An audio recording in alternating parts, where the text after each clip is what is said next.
Hello friends, welcome to flourish learning. शिक्षणाने माणूस समृद्ध होतो. चला तर मग आज आपण इयत्ता 8वीचा गणितमधील पाठ 7वा चलन शिकूयात, समजून घेऊयात आणि समृद्ध होऊयात. तर आज आपण या पाठातील सराव संच 7.2 सोडून पाहणार आहोत. त्यातील प्रश्न पहिला, एक काम पूर्ण करण्यासाठी लावलेल्या मजुरांची संख्या आणि काम पूर्ण होण्यासाठी लागणारे दिवस यांची माहिती खालील सारणीत दिली आहे, ती सारणी पूर्ण करा. तर आपल्याला मजुरांची संख्या आणि दिवस दिलेले आहेत. तर सारणीतील काही जे चौकटी आहेत ते रिकामे आहेत पहा.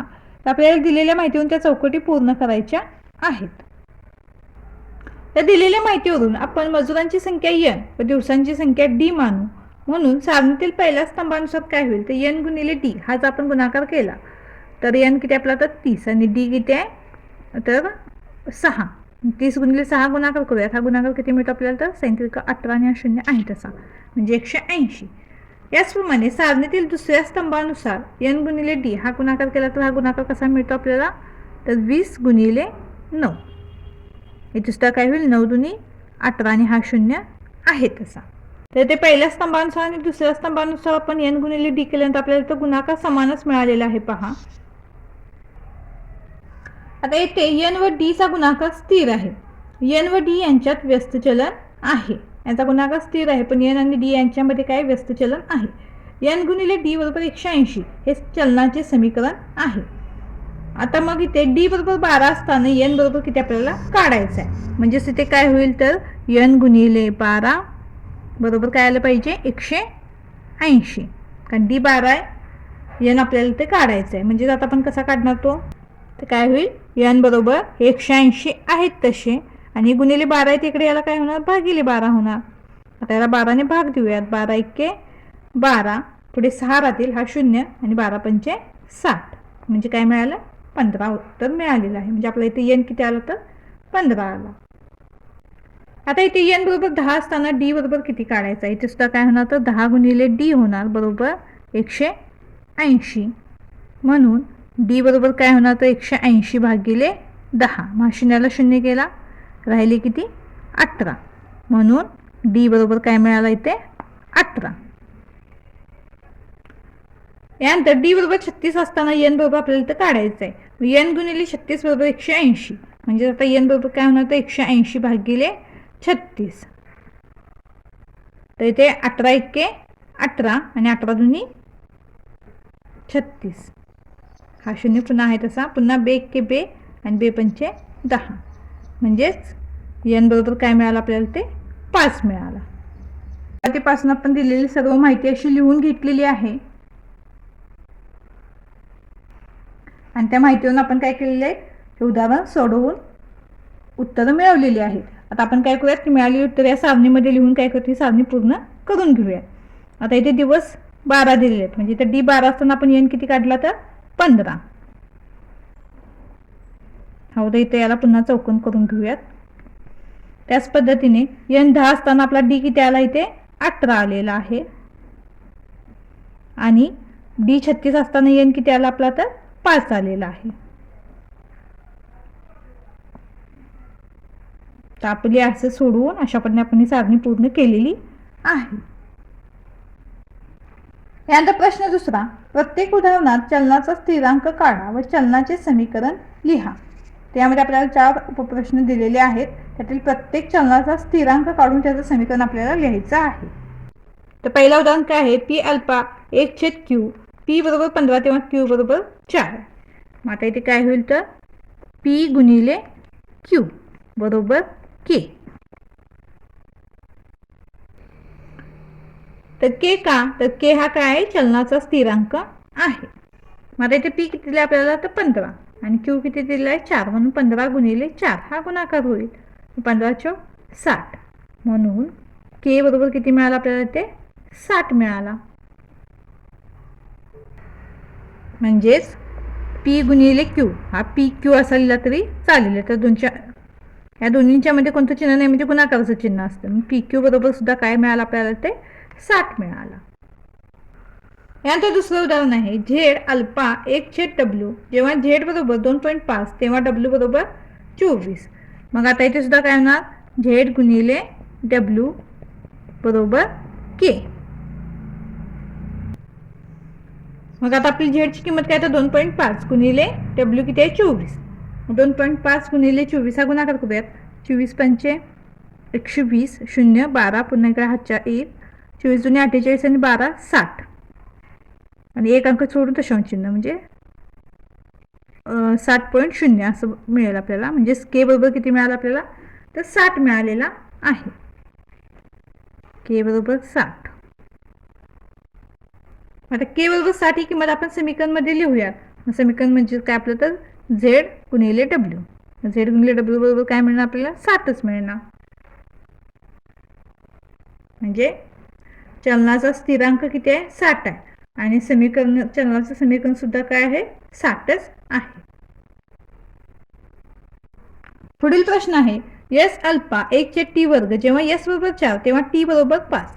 आता एस गुणिले टी वर्ग बरोबर के. तर के हा चलनाचा स्थिरांक आहे. मग एस किती आपला तर 4 आहे गुणिले टी वर्ग म्हणजेच काय 5चा वर्ग होईल बरोबर के. मग आता 5चा वर्ग काय तर 25 आहे. मग 4 गुणिले 25 बरोबर काय होईल के. म्हणजेच के बरोबर आपल्याला किती मिळेल 25 चौक 100. के बरोबर 100 मिळालेले आपल्याला. म्हणून चलनाचे समीकरण एस टी वर्ग बरोबर 100.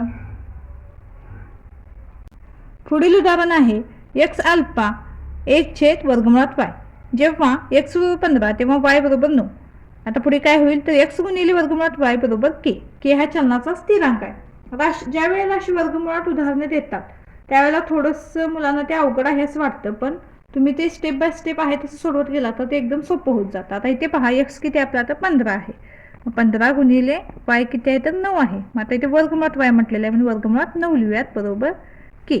15 गुणिले आता 9 हे कशाचं वर्ग आहे तर 3चा आहे म्हणून तर 9चं वर्गमूळ काय मिळेल आपल्याला 3 मिळेल बरोबर के. म्हणून के बरोबर किती मिळेल 15 त्रिका 45. म्हणून चलनाचे समीकरण बरोबर एक्स गुणिले वर्गमुळात वाय बरोबर 45. तर के हा चलनाचा स्थिरांक आहे आणि एक्स गुणिले वर्गमुळात वाय हे चलनाचं समीकरण आहे. तर आपल्या इथं प्रश्न 2 मधील 4 उदाहरणे पूर्ण झालेली आहेत. तर अजून तुम्ही आपल्या चॅनलला सबस्क्राईब केलं नसेल तर सबस्क्राईब नक्की करा आणि व्हिडिओला लाईक सुद्धा नक्की करा. यातील पुढील तिसरा प्रश्न सफरचंदांच्या राशीतील सर्व सफरचंदे पेट्यात भरायची आहेत. प्रत्येक पेटीत 24 सफरचंदे ठेवली तर ती भरण्यासाठी 27 पेट्या लागतात. जर प्रत्येकी पेटीत 36 सफरचंदे ठेवली तर किती पेट्या लागतील. सफरचंदांची संख्या ए मानू व पेट्यांची संख्या बी मानू. पेटीतील सफरचंदांची संख्या व पेट्यांची संख्या यामध्ये व्यस्त चलन आहे म्हणून ए अल्फा 1/b. तर ए गुणिले बी बरोबर के. के हा चलनाचा स्थिरांक आहे. ए बरोबर 24 आणि बी बरोबर 27. तर ए गुणिले बी बरोबर काय होईल तर 24 गुणिले 27. तर हा गुणाकार किती मिळतो आपल्याला 648. म्हणून के बरोबर किती होईल 648. के ची किंमत समीकरणमध्ये लिहूयात. इथे ए बरोबर 36 बी बरोबर आपल्याला तर काढायचं आहे. ए गुणिले बी बरोबर 648. मग 36 गुणिले बी बरोबर 648. म्हणून बी बरोबर काय होईल 648 आहे तसे 36 गुणिले तिकडे भागिले.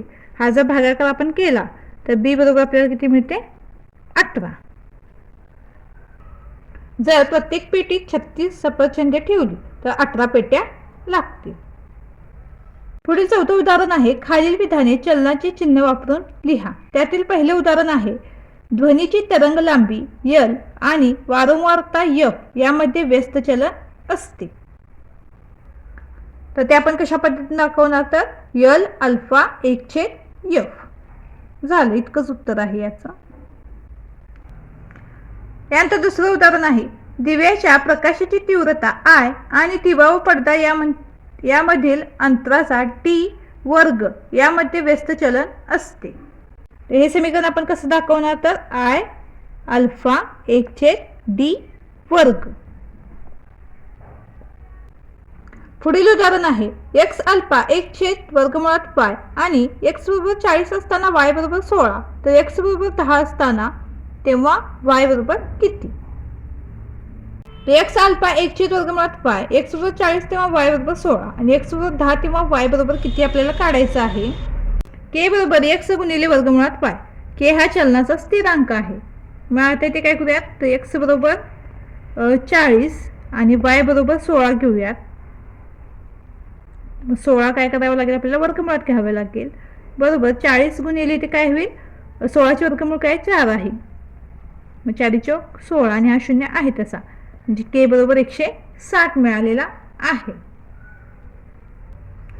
आता k ची मिळालेली किंमत आपण समीकरणामध्ये लिहूयात. x गुणिले वर्गमुळात y बरोबर 160. जेव्हा x 10 आणि y आपल्याला इथं काढायचं आहे त्यावेळेला x बरोबर 10 लिहूयात गुणिले वर्गमुळात y बरोबर 160. मग वर्गमुळात y बरोबर काय होणार, तर 160 भागिले 10. म्हणून वर्गमुळात y बरोबर इथे काय होईल, आता 0ला 0 निघून जाईल, म्हणजे 16 राहील.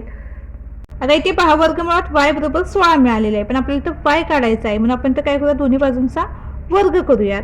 म्हणजेच काय होईल, वर्गमुळात y वर्ग बरोबर इथे 16चा वर्ग. वर्गमुळात y चा वर्ग म्हणजेच काय होईल, y होईल. वर्गमूळ चिन्ह निघून जाईल आणि 16चा वर्ग किती आहे, तर 256. तर y बरोबर 256 आपल्याला किंमत मिळालेली आहे. यानंतर 6वं उदाहरण आहे. x आणि y या राशींमध्ये व्यस्त चलन आहे. x बरोबर 15 तेव्हा y बरोबर 10 असते. x बरोबर 20 असताना y बरोबर किती? x आणि y या राशींमध्ये व्यस्त चलन आहे. x बरोबर 15 तेव्हा y बरोबर 10 आणि x बरोबर 20 तेव्हा y बरोबर आपल्याला इथं काढायचं आहे. x अल्फा 1/y, k बरोबर x गुणिले y. k हा चलनाचा स्थिरांक आहे. मग आता k बरोबर काय मिळेल आपल्याला, x गुणिले y. x किती आपण घेऊया, तिथे 15 गुणिले 10, k बरोबर 150. तर k ची किंमत आपण समीकरणामध्ये लिहूयात. मग x गुणिले y बरोबर 150. मग x किती आपला, तर 20 आहे, गुणिले y बरोबर 150. y बरोबर काय होईल, 150 भागिले 20. 0ला 0 निघून जाईल आणि 15 भागिले 2 हा भागाकार होईल. म्हणून y बरोबर आपल्याला किती मिळेल, तर 7.5 मिळेल. तर आपला इथे सराव संच पूर्ण झालेला आहे. व्हिडिओ आवडल्यास चॅनलला लाईक, शेअर, सबस्क्राईब नक्की करा आणि हो कमेंट सुद्धा नक्की करा. धन्यवाद.